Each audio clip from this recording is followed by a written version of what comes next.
যে সব ধর্মের মূল কথাটা হচ্ছে মানুষকে ভালোবাসো, মানুষ মানুষ মানুষ, এই কথাটা বলা হচ্ছে। আর আজকে মানুষের প্রতি হিংসা না করলে এরা রাজনীতি করতে পারে না।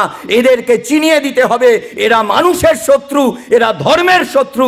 যে ধর্মকে নিয়ে এরা রাজনীতি করে সেই ধর্মকে এরা সবচেয়ে বেশি অসম্মান করে। এই কথাটা বলবার দম আমাদের রাখতে হবে, সেই জায়গায় যেন কোনো ধরনের গলা কেঁপে না যায়। আমাদের সব সময় মাথায় রাখতে হবে যে সাম্প্রদায়িক শক্তির বিরুদ্ধে আমরা আমাদের শানিত তরবারি নিয়ে ঝাঁপিয়ে পড়ব, কিন্তু ধর্মপ্রাণ মানুষকে আমরা মাথা নিচু করে শ্রদ্ধা করব। ধর্ম মানুষের বিশ্বাস, আর সাম্প্রদায়িকতা হলো বিষ। বিষ থেকে সমাজকে মুক্ত রাখতে হবে, কিন্তু মানুষের বিশ্বাসকে শ্রদ্ধা জানানোর মতো নিজের বুকের কলজেটাকে চওড়া করতে হবে। মানুষ যাকে বিশ্বাস করে তাকে শ্রদ্ধা জানানোর মতো চওড়া বুকের পাটা আমাদের আছে, এইটা আমাদের বুঝিয়ে দিতে হবে। সেই বুক নিয়েই সেই মানুষের কাছে যেতে হবে। যে তোমার বিশ্বাসকে যারা বিষে পরিণত করতে চায় তারা তোমার বন্ধু নয়। সন্ধেবেলায় যে হিন্দু মা তুলসী তলায় প্রদীপ জ্বালিয়ে তার ইষ্ট দেবতাকে প্রণাম জানান, তিনি কখনো এই পৃথিবীর কারুর অমঙ্গল কামনা করেন না। ঠিক তেমনি সন্ধে লাগো লাগো সময় মাগরিবের নামাজ পড়বার পরে যে ধর্মপ্রাণ মুসলমান মানুষটা আল্লাহর কাছে দোয়া মাঙে, তিনি কোনো দিন কারুর অকল্যাণ চান না। কারণ তার ধর্ম, তাদের প্রত্যেকের ধর্ম তাদের এই বিশ্বাসটাই শিখিয়েছে, মানুষের কল্যাণের কথা বলতে শিখিয়েছে, কারুর অমঙ্গলের কথা বলতে শেখায়নি। তাহলে সেটা কে করে? সেটা করে সাম্প্রদায়িকতা। বিজেপি আরএসএস করে, জামাতি ইসলাম করে, মিম করে, গোটা পৃথিবী জুড়ে বিভিন্ন ধরনের মুসলিম মৌলবাদী সংগঠন আছে, তারা করে। ফলে আমাদের যেটা খেয়াল রাখতে হবে, মানুষের বিশ্বাসকে শ্রদ্ধা করো আর বিষ সম্পর্কে সমাজকে সচেতন করে দাও। দক্ষিণপন্থা কি চায়? আমাদের দেশে কর্পোরেট এবং কমিউনাল নেক্সাসের মধ্যে দিয়ে দেশটাকে চালাতে চায়। কর্পোরেট মানে সবচেয়ে বড় লোকদের হাতে, তাদের দিকে তাকিয়ে দেশ পরিচালিত হবে। আর কমিউনাল মানে হচ্ছে সাম্প্রদায়িকতার নীতিতে হিন্দু রাষ্ট্র প্রতিষ্ঠিত করতে চাই। এই নীতি নিয়ে আমরা দেশ পরিচালনা করব এবং ব্যাপক অংশের হিন্দু মানুষ যারা ভারতবর্ষে মেজরিটি, ওভারওয়েলমিং মেজরিটি, ব্যাপক সংখ্যায় বেশি, তাদের কাছে এটা বোঝাবো যে ভারতবর্ষটা যদি হিন্দু রাষ্ট্র হয় তাহলে ভারতবর্ষের বেশিরভাগ মানুষ হিন্দু, তাদের ভালো হবে। আমি ছোট্ট 2-3টে প্রশ্ন শুধু রাখতে চাই। ধরুন ভারতবর্ষ বিশ্ব ক্ষুধা সূচকে পৃথিবীতে 127টা দেশের মধ্যে হিসেব নেওয়া হয়েছে, সেই 127টা দেশের মধ্যে 105 নম্বরে। তার মানে পৃথিবীতে যত ক্ষুধার্ত মানুষ আছে তার মধ্যে সবচেয়ে বেশি ক্ষুধার্ত মানুষ হচ্ছে ভারতবর্ষ। নরেন্দ্র মোদীর 14 থেকে 24 একটা দশক ভারতবর্ষে বেকার বেড়েছে। ভারতবর্ষে খাদ্যদ্রব্যে যে ভর্তুকি, সেই ভর্তুকি কমেছে, কৃষি ভর্তুকি কমেছে, ভারতবর্ষে সারে ভর্তুকি কমেছে, ভারতবর্ষের শ্রমজীবী মানুষ তাদের সিকিউরিটি কমেছে, ভারতবর্ষে বেকার বেড়েছে, ভারতবর্ষে মাথাপিছু আয় সংখ্যায় বাড়লেও তখনকার সময়ের নিরিখে আলটিমেটলি বাড়েনি। তাহলে ভারতবর্ষের মানুষ যদি বিপদে থাকে, ভারতবর্ষে যদি খেতে না খেতে পাওয়া মানুষ যা থাকবে তার ম্যাক্সিমামটা হিন্দু। ভারতবর্ষে যত বেকার তার ম্যাক্সিমামটা হিন্দু। ভারতবর্ষে যত দরিদ্র মানুষ তার ম্যাক্সিমামটা হিন্দু। ভারতে যদি দরিদ্র বাড়ে তাহলে হিন্দু দরিদ্র বাড়ে। কর্পোরেটদের তেলা মাথায় তেল দিচ্ছ আর ভারতবর্ষের হিন্দু মানুষকে বোঝাচ্ছ তোমাদের স্বার্থে আমরা দেশের অগ্রগতি করে দিচ্ছি। এর চেয়ে বড় মিথ্যা আর হয় না। এই কথাটা আমাদের মানুষের কাছে যত্ন করে নিয়ে যেতে হবে, কারণ হিন্দু মুসলমানের রাজনীতি করে দেশ চালাতে দেব না, এটাও ভগৎ সিংদের শিক্ষা। আমি কি কথাটা বোঝাতে পারলাম? বেশিরভাগ মানুষকে বোঝানো হচ্ছে যে আমরা হিন্দুত্ব চাই, হিন্দু রাষ্ট্র চাই, মানে তুমি হিন্দু হলে এটাকে সমর্থন করো। এর চেয়ে বড় বিপদ এবং এর চেয়ে বড় মিথ্যাচার আর কিছু হতে পারে না। কেন বলছি এই কথা? বলছি এই কারণে যে ধরুন আজকে ভারতবর্ষের বুকে যদি এই হিন্দু আর মুসলমানে ভাগাভাগি করি, কর্পোরেট কমিউনাল নেক্সাসের মধ্যে দিয়ে যদি দেশটা বিভক্ত করে ফেলি, দেশের মানুষের পলিটিক্সকে যদি বিভক্ত করে ফেলি, তাহলে সবচেয়ে বেশি লাভবান হবে কর্পোরেট পুঁজি। কর্পোরেট পুঁজি কি চায়? একটা আধুনিক ভাবনা, তারা দেশটাকে লুট করতে চায়। আর তার পাশাপাশি মানুষ যদি সেটা ধরে ফেলে, তার বিরুদ্ধে যদি লড়াই করে, তাই মানুষের এজেন্ডাটাকে মন্দির মসজিদে ঘুরিয়ে দিতে হবে। এইটা হচ্ছে তাদের এজেন্ডা। আপনি রুটি রুজির কথা বলতে পারবেন না, বলবেন না, বলতে দেওয়া হবে না, কারণ আপনাকে বলা হচ্ছে তোমার হিন্দু ধর্মটা খাতরে মে আছে। কাউকে বলবে মুসলমানদের এই কাজ করা উচিত। অন্য ধর্ম নিয়ে রাজনীতি করার লোক আছে, জামাতে ইসলাম আছে, মুসলিম ব্রাদারহুড আছে, মিম আছে, তারা মুসলমানদের বাতাস দিচ্ছে। ভগৎ সিং সেই 1928 সালে তিনি লিখছেন যে অচ্যুত কা সওয়াল एंड सांप्रदायिक दांगा रुकने का इलाज, communal riots and their solution. माने সাম্প্রদায়িকতার বিরুদ্ধে 1928 সালে লিখছেন, কারণ তখনও সাম্প্রদায়িকতা আমাদের দেশের সামনে একটা বড় বিপদ। ভগৎ সিংকে লিখতে হচ্ছে যে সাম্প্রদায়িকতা এবং ধর্মের সম্পর্কটা কি। ধরুন একটা প্রাইমারি স্কুলের বাচ্চা ছেলে মেয়েদের সামনে একজন দিদিমণি বোর্ডে লিখলেন 3 = 2। এবারে বাচ্চাদেরকে জিজ্ঞেস করলেন যে বলতো এটা ঠিক না ভুল। বাচ্চারা সমস্যারেও কি বলবে যে এটা ভুল। বললেন ঠিক আছে, তোরা কেউ একটা এসে সমীকরণটা ঠিক করে দিয়ে যা। একটা বাচ্চা ছেলে উঠে এলো, সে 3 = 2 এর সমান চিহ্নটার পেটটা কেটে দিল। সমান চিহ্নের পেট কেটে দিলে সেটাকে বলে অসমান, মানে 3 = 2। ঠিক হলো। দিদিমণি বাচ্চাটাকে গাল টিপে দিয়ে বললেন যা নিজের জায়গায় বস। আবার দিদিমণি লিখলেন 3 = 2, লিখে বললেন এবারে অন্য কেউ একজন আয় যে অন্যভাবে এই সমীকরণটাকে ঠিক করে দিল। আরেকটা বাচ্চা উঠে এলো, সে লিখল 3 = 2 + 1, এই সমীকরণটাও ঠিক।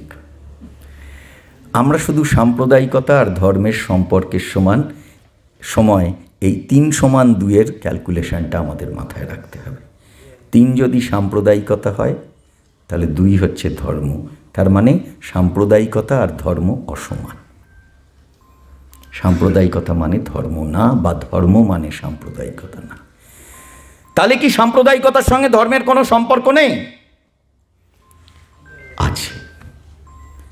এবারে দ্বিতীয় মেথডে যদি সমীকরণটা ফুলফিল করি, তাহলে 3 = যেমন 2 + 1, তেমনি সাম্প্রদায়িকতা সমান ধর্ম যোগ রাজনীতি।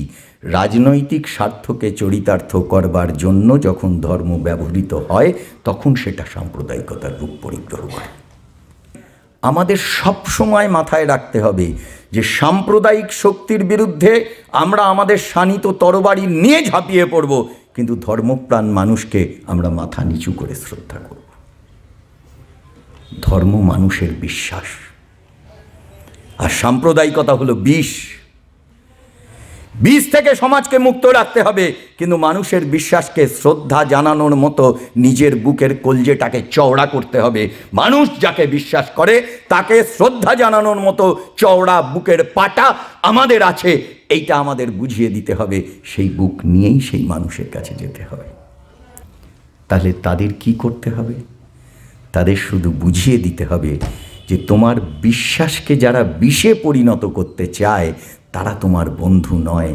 সন্ধেবেলায় যে হিন্দু মা তুলসী তলায় প্রদীপ জ্বালিয়ে তার ইষ্ট দেবতাকে প্রণাম জানান, তিনি কখনো এই পৃথিবীর কারুর অমঙ্গল কামনা করেন না।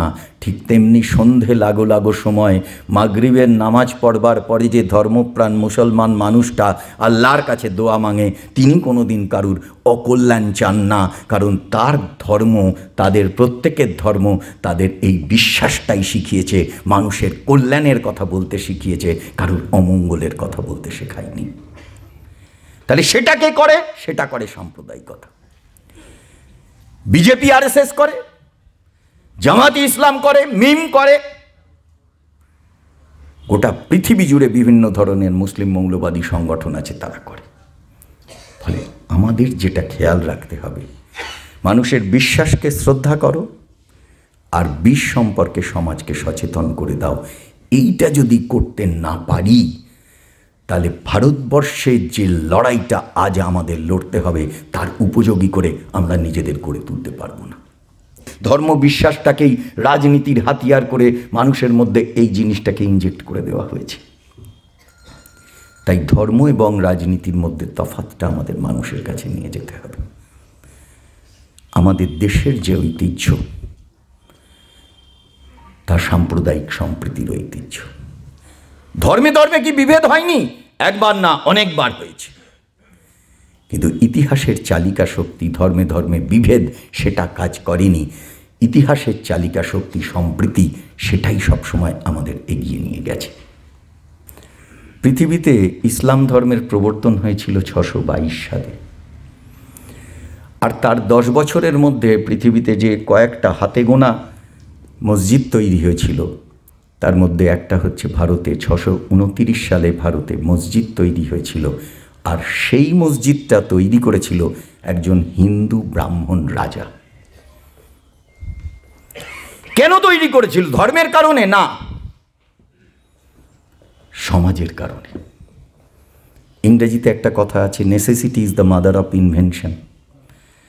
প্রয়োজনের তাগিদে দক্ষিণ ভারতের কেরালা ত্রিচুরে এই মসজিদটা তৈরি হয়েছিল।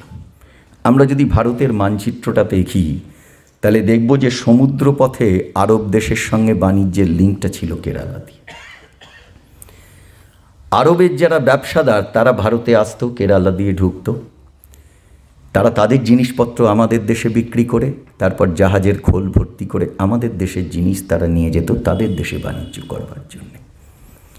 হিন্দু ব্রাহ্মণ রাজা চেরামান পেরুমাল, তিনি দেখলেন এই 627-28 সাল নাগাদ যে আরবের ব্যবসাদাররা আসছে, কিন্তু ভালো করে ব্যবসা না করে পালাই পালাই করে তারা কোনো ক্রমে চলে যাচ্ছে।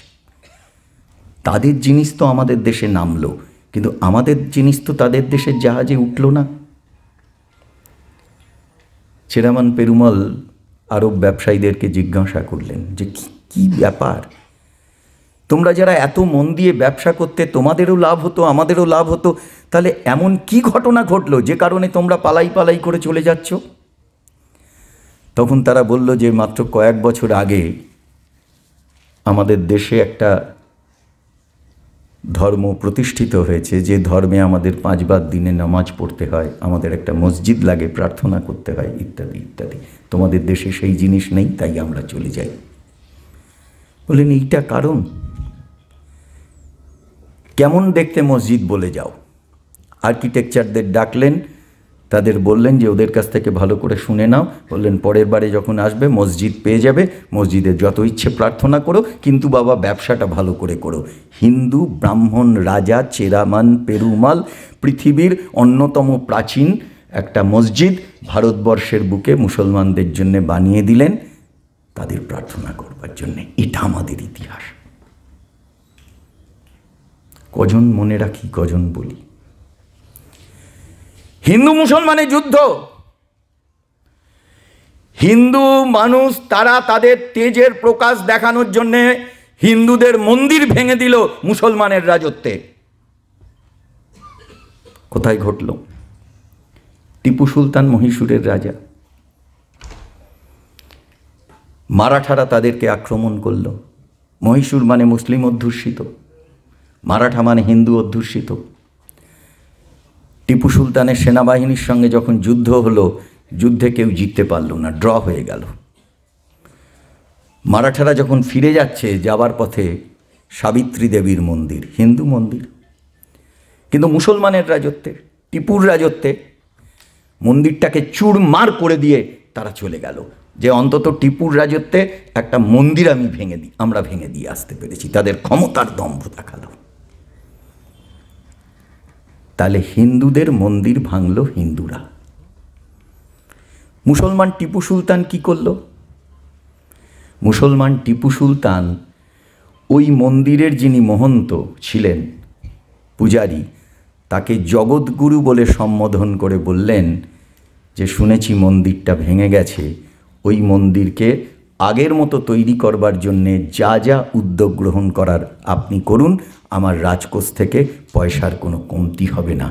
আবার সেই সাবিত্রী দেবীর মন্দির আগের জায়গায় চলে এলো। আমি কি মন গড়া কথা বলছি? আমি কি আইটি সেলের মতো বিজেপির কথা বানাচ্ছি? আজও যদি কেউ কালিকাটের আর্কাইভে যান, কোঝিকোড়ের আর্কাইভে টিপু সুলতানের সেই চিঠিটা রাখা আছে। ফলে এইটা আমাদের ঐতিহ্য, সেই ঐতিহ্যটাকে ওরা তছনছ করে দিতে চায়। আচ্ছা, রবীন্দ্রনাথের পাশে নজরুলকে যদি না রাখেন, তাহলে বাংলা সাহিত্য পূর্ণতা পায়? বিভূতিভূষণের পাশে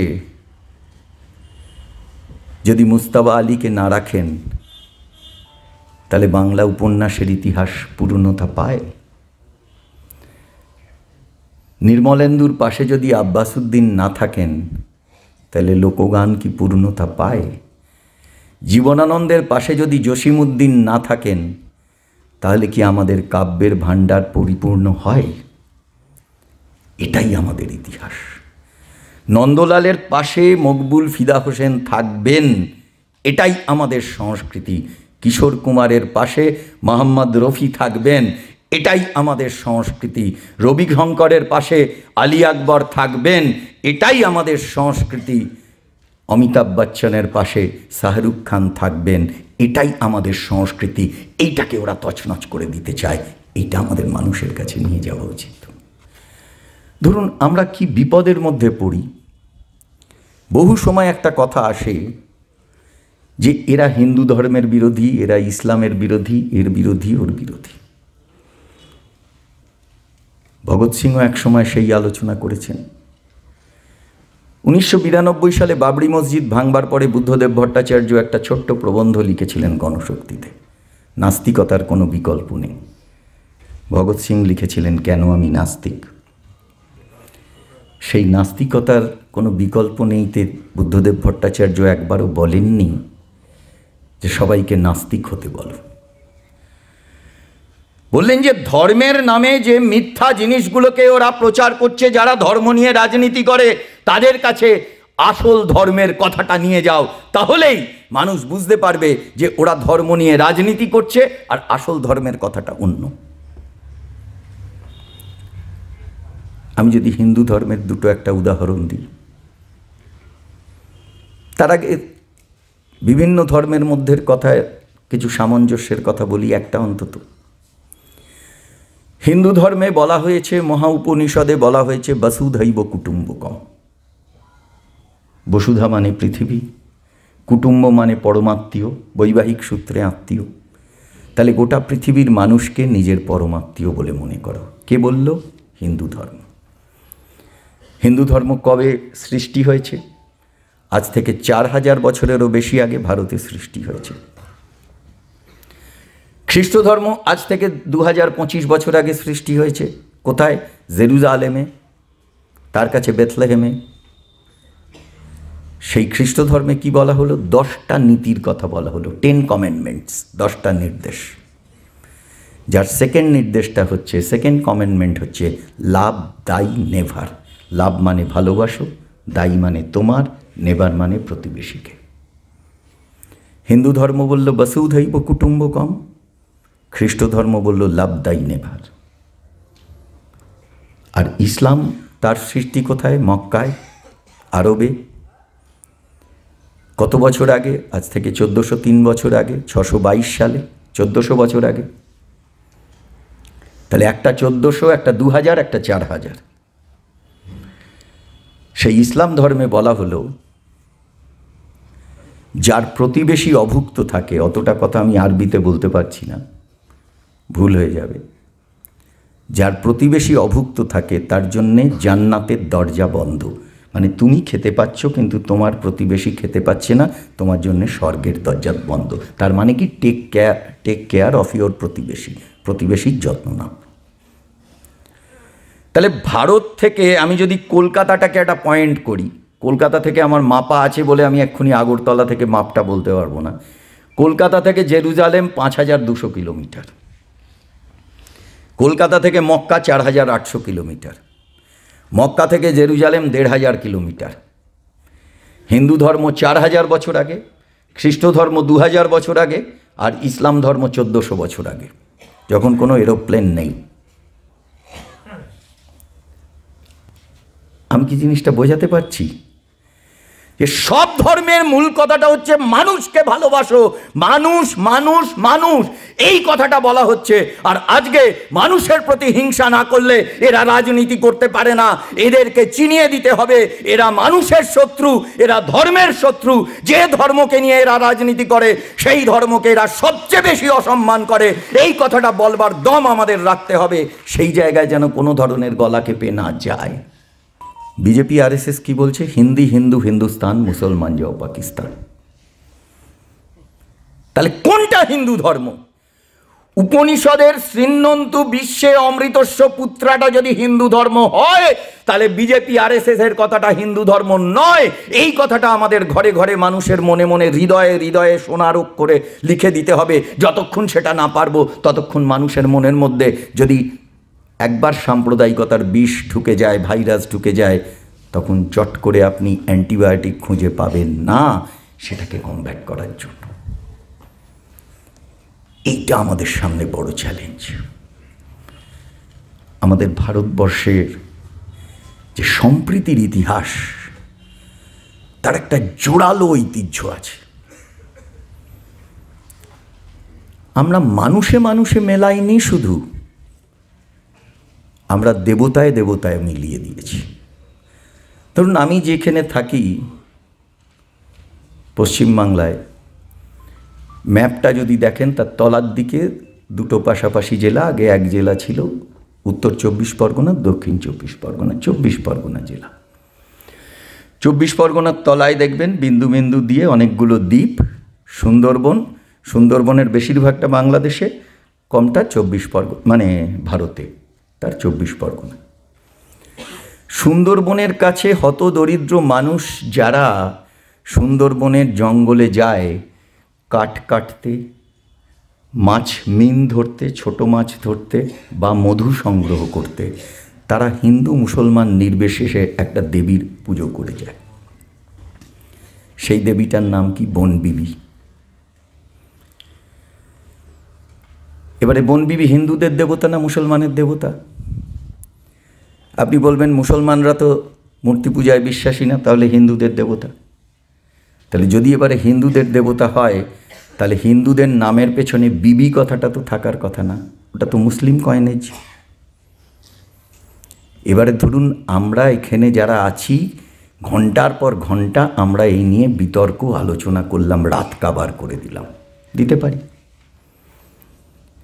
কিন্তু আপনি যদি ওই গরিব গুরব মানুষগুলো কি হিন্দু কি মুসলমান তাদের কাছে গিয়ে জিজ্ঞাসা করেন যে বনবিবির আরাধনা করে তোমরা ওখানে ঢোকো, সুন্দরবনে ঢোকো, সেই বনবিবি হিন্দুর দেবতা না মুসলমানের দেবতা?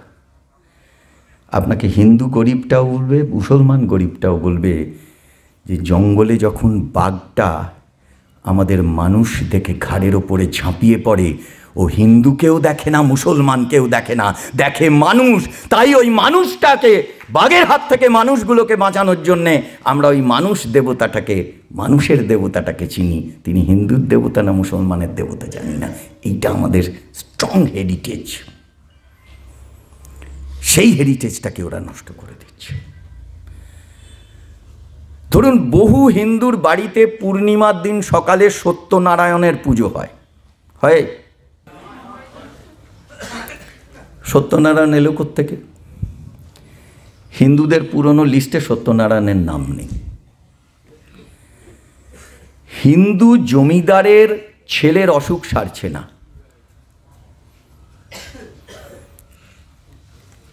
ডাক্তার বদ্যি এটা ওটা সব করা হলো। একবার একটা ফকির এসে জমিদারের কাছে দান চাইতে এসছে। জমিদার বলেছে, আমার মন ভালো নেই, আমার ছেলের অসুখ সারছে না, এখন আগে যাও। সে সব শুনে বলল যে ওই পীরের থানে গিয়ে তুমি আর তোমার বউ ছেলের নামে মানত করে এসো। মেবি কোইন্সিডেন্স, এই মানতের কিছুদিন পরে ছেলে আস্তে আস্তে ভালো হতে শুরু করল। বাবা মায়ের কাছে সন্তানের চেয়ে বড় আর কি হতে পারে? সেইখানে দাঁড়িয়ে তখন সেই জমিদার পুরোহিতদের ডাকলেন আর মৌলানাদের ডাকলেন, বললেন যে আমার সন্তানের প্রাণ ফিরিয়ে দিয়েছে তাকে আমি কিভাবে উপাসনা করব? পুরোহিত এবং মৌলানারা মিলে বলল, একটা নিদান দিল, বলল মুসলমানের দেবতা সত্য পীরকে হিন্দুর ঘরে তোমরা নারায়ণ জ্ঞান করে দিনের বেলায় পুজো করো, মুসলমানের দেবতা সত্য পীর হিন্দুর বাড়িতে এসে সত্য নারায়ণ হয়ে যাবে। This is the heritage. আর সেইখানে রাজত্ব করবে আরএসএস। যে আরএসএস যে হিন্দুত্বের ধারণা নিয়ে চলে, সেই হিন্দুত্বের ধারণার যিনি উদ্গাতা তার নাম বিনায়ক দামোদর সাভারকার। 1923 সালে তিনি একটা ছোট্ট প্রবন্ধ লিখেছিলেন, পরে সেটাকে বড় করলেন, করে হিন্দুত্বের ধারণার জন্ম দিলেন। হিন্দুত্বের ধারণা বলতে তিনি নিজেও পরিষ্কার করে বলেছেন যে হিন্দুত্ব ইজ নট হিন্দুইজম, হিন্দুত্বের ধারণা মানে হিন্দু ধর্ম নয়। তাহলে কি? ভারতবর্ষের বেশিরভাগ মানুষ হিন্দু ধর্মে বিশ্বাস করে, মানুষের এই বিশ্বাসটাকে কাজে লাগিয়ে একটা রাজনৈতিক স্বার্থে ব্যবহার করে একটা হিন্দু রাষ্ট্র তৈরি করবার যে পলিটিক্যাল এজেন্ডা, তার নাম হচ্ছে হিন্দুত্ব।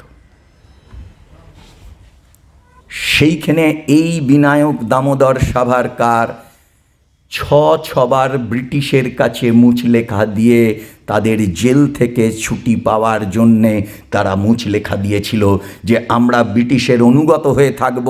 ভারতবর্ষের যুব সমাজ ব্রিটিশের বিরুদ্ধে যে লড়াই করছে, সেই লড়াইকে প্রশমিত করবার জন্যে নিজের জীবনটাকে উৎসর্গ করে দেব, কিন্তু আমাকে এই জেলখানার গারদ থেকে বার করে দাও। কে করেছে? বিনায়ক দামোদর সাভারকার। আর ভগৎ সিং কি করেছে জানেন? ভগৎ সিং তার বাবাকে রোল মডেল মনে করত, পরম শ্রদ্ধা করত। ভগৎ সিং তখন জেলে, তার ফাঁসির অর্ডার হয়েছে। 24 বছরের ছেলে, কোন বাবার না বুকে মোচড় দেয়, সেই বাবা জেলারকে চিঠি দিয়েছিল, আমার ছেলের মৃত্যুদণ্ডটাকে রদ করে দাও। কাগজে সেই খবর বেরোনোর পরে, সেই কাগজ যখন ভগৎ সিংয়ের কাছে গেল, ভগৎ সিং তার বাবাকে একটা ঐতিহাসিক চিঠি লিখেছিল। বলেছিল, বাবা, তোমার জন্য আমি সারা জীবন গর্ব করে এসেছি। আজকে এই ব্রিটিশ যারা আমাদের দেশটাকে পরাধীন করে রেখেছে, তার কাছে তুমি প্রাণ ভিক্ষা করে আমার সম্মানটা মাটিতে লুটিয়ে দিলে। আমি এই অবস্থায় তোমাকে কখনো চিনিনি, তুমি মাথাটাকে উঁচু করতে শিখিয়েছিলে, আমার মাথাটাকে দয়া করে নিচু করে দিও না। এই লোকটার নাম ভগৎ সিং। তার উত্তরাধিকার বহন করে ডিওয়াইএফআই, টিওয়াইএফ। কোন সাভারকারদের লাগে না, এই কথাটাও আমরা দৃপ্ত কণ্ঠে ঘোষণা করে দিতে চাই। এই ক্ষেত্রে আমাদের গলা কাঁপবেন না। যতদিন যতবার যেখানে দাঁড়িয়ে বলতে হবে এই কথা, প্রত্যেকটি ডিওয়াইএফআইয়ের কমরেড তারা বুক ফুলিয়ে এই কথাটা বলবে যে আমরা ভগৎ সিংদের উত্তরসূরি, আমরা আশফাকুল্লাহদের উত্তরসূরি, আমরা রামপ্রসাদ বিসমিলদের উত্তরসূরি, আমরা ক্ষুদিরাম প্রফুল্ল চাকি বিনয় বাদল দীনেশদের উত্তরসূরি, আমরা প্রীতিলতা ওয়াদ্দেদার মাতঙ্গিনী হাজরাদের উত্তরসূরি, আমরা কোনো সাভারকার গোলওয়ালকারদের বিএস মুঞ্জেদের উত্তরসূরি না। এই কথাটা আমাদের শক্তি, এই কথাটা আমাদের আলো, যা আমাদের সামনের দিকে চলতে পথ দেখায়। তফাৎটা এইখানে। মনুষ্যত্ব বনাম মানবিকতা, ধর্ম বনাম সাম্প্রদায়িকতা, সত্য বনাম মিথ্যা। সাম্প্রদায়িকতার রাজনীতি করতে হলে সব সময় মিথ্যার হাতিয়ার অবলম্বন করতে হয় হাতিয়ার হিসেবে। আর সেই ক্রাইসিসের মাঝখানে দাঁড়িয়ে মানুষকে হিন্দু মুসলমান, দেব দেবী, আল্লাহ, গড এসবে ভাগ করে। যে কোনো ধর্মপ্রাণ হিন্দু মানুষকে গিয়ে বলুন যে তুমি তো খুব ধার্মিক, বলল হ্যাঁ। তুমি কি কোনোদিন শুনেছ ঈশ্বরের সঙ্গে আল্লাহর মারামারি হয়েছে? কোনো বইয়ে পড়েছ? বলবে না। আপনি একটা ধর্মপ্রাণ মুসলমানের কাছে যান, গিয়ে বলুন যে তুমি কি শুনেছ কোনোদিন আল্লাহর সঙ্গে ঈশ্বরের ঝগড়াঝাটি হয়েছে? বলছে না তো। তাহলে এবারে এই ধর্মপ্রাণ হিন্দু বা ধর্মপ্রাণ মুসলমান, যদিও এখানে 7% বা 7.5% হয়তো মুসলিম মানুষ আছে, আমি বলছি তাদের কাছে, আমি ভারতের পার্সপেক্টিভে বলছি, তাদের কাছে এবারে বলতে হবে যে যদি ঈশ্বরের সঙ্গে আল্লাহর কোনো বিবাদ না থাকে, তাহলে ঈশ্বরের অনুগামীর সঙ্গে আল্লাহর অনুগামীর বিবাদ আমরা হতে দেব না। এই চ্যালেঞ্জ নিয়েই মানুষ ঐক্যবদ্ধভাবে শ্রেণীর ভিত্তিতে এই আহ্বান আমাদের রাখতে হবে। এটা আমাদের কাছে চ্যালেঞ্জ। আচ্ছা, ধরুন হিন্দু ধর্মে বিশ্বাসী মানুষ মনে করেন এই জগতের যা কিছু সব সৃষ্টি ঈশ্বর করেছে, তাহলে চন্দ্র, সূর্য, তারা সব ঈশ্বর তৈরি করেছে মনে করছে। আচ্ছা, আমি তার থেকে সূর্যটাকে নিয়ে নিলাম, যে হিন্দু মানুষের কথা অনুযায়ী আমি মেনে নিলাম ঈশ্বর সূর্যটাকে সৃষ্টি করেছে। মুসলমানের বিশ্বাস অনুযায়ী তার কাছ থেকে জেনে নিলাম, যে বললাম যে ঠিক আছে তোমার বিশ্বাস অনুযায়ী মেনে নিলাম চাঁদটা আল্লাহ তৈরি করেছে। এবার যদি এই হিন্দু আর মুসলমানকে একসঙ্গে রেখে বলেন যে আচ্ছা ঈশ্বরের সৃষ্ট সূর্য সে কি মুসলমানের শরীরে কম উত্তাপ পৌঁছে দেয়? আল্লাহ সৃষ্ট চাঁদ সে কি হিন্দুর ঘরেতে জ্যোৎস্নার আলো পাঠায় না? তাহলে যদি তোমার বিশ্বাস অনুযায়ী ঈশ্বর আর আল্লাহ সৃষ্টি যদি এই পৃথিবীর সব মানুষের জন্য ইউনিভার্সাল হয়, তাহলে তুমি আমি কে নিজেদের মধ্যে বিবাদ করবার? এই প্রশ্ন মানুষের চোখে চোখ রেখে তুলতে হবে। এই প্রশ্নের মীমাংসা না হলে মানুষকে বিবাদ করতে দেব না, এইটাও আমাদের ডিটারমিনেশন। এই চ্যালেঞ্জ না নিলে আমরা এগোতে পারব না। ভগৎ সিংরা এই চ্যালেঞ্জ নিয়েই এগোতে চেয়েছিলেন। নাস্তিকতাকে বড় করে দেখেছে। তার মৃত্যুর আগে, যেদিন ফাঁসি হবে তার আগের দিন, সেই জেলেরই একজন গ্রুপ ডি কর্মচারী, তার বাপের বয়স, নামটা আমি ভুলে গেলাম, নামটা লেখাও ছিল না, তিনি এসে ভগৎ সিংকে বললেন, খুব ভালোবাসতেন ছেলেটা, খালি বই পড়ে, কীরকম মাঝে মধ্যে গান করে। বললেন, বাবা তোমার তো দিন শেষ, একটা শুধু কথা বলি, একটা আমার অনুরোধ রাখো, রাখবে? ভগৎ সিং বলল, কি বলুন শুনি।